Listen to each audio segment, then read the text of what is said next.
सदियों पहले की बात है। समुद्र की गहराइयों में एक सल्तनत जन्मी थी जिसकी राजकुमारी के किस्से दूर दूर तक मशहूर थे। राजकुमारी पद्मिनी जो अपने अनुपम रूप सौंदर्य के लिए प्रसिद्ध थी, लेकिन तकदीर की लेखनी को कोई मिटा नहीं सकता।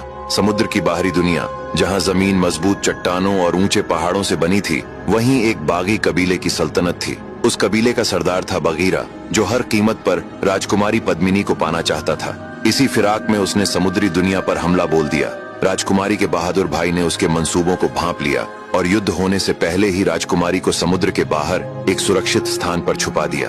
इसके बाद एक भयानक युद्ध हुआ जिसमें समुद्री योद्धाओं ने पूरी बहादुरी से लड़ाई लड़ी। अंततः बगीरा को हार का सामना करना पड़ा।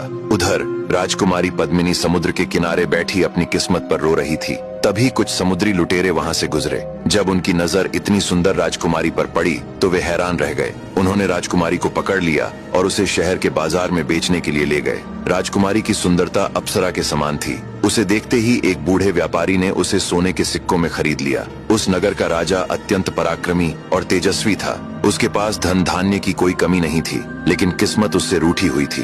उसे कोई संतान नहीं थी और इसी चिंता में वह हमेशा उदास रहता था। राजा ने तांत्रिकों, योगिनियों और ज्योतिषियों से सलाह ली, लेकिन हर जगह से उसे निराशा ही हाथ लगी। एक दिन उसके एक सेवक ने आकर बताया कि एक व्यापारी बहुत ही सुंदर दासी बेचने लाया है। जब राजा ने उस दासी को देखा तो उसकी सुंदरता पर मोहित हो गया। राजा ने व्यापारी को बहुत सारा धन देकर राजकुमारी को खरीद लिया। राजकुमारी रूपरेखा को दुल्हन की तरह सजाया गया। राजा ने पुत्र प्राप्ति की इच्छा से उसके साथ रात्रि क्रीड़ा की। जब राजा ने उससे उसका परिचय पूछा तो राजकुमारी ने कुछ भी नहीं कहा। राजा ने बहुत प्रयास किया कि वह कुछ बोले, लेकिन वह पूर्णतः मौन रही। इसी तरह 1 वर्ष बीत गया। राजकुमारी ने कभी किसी से बात नहीं की, न किसी ने उसे बोलते देखा।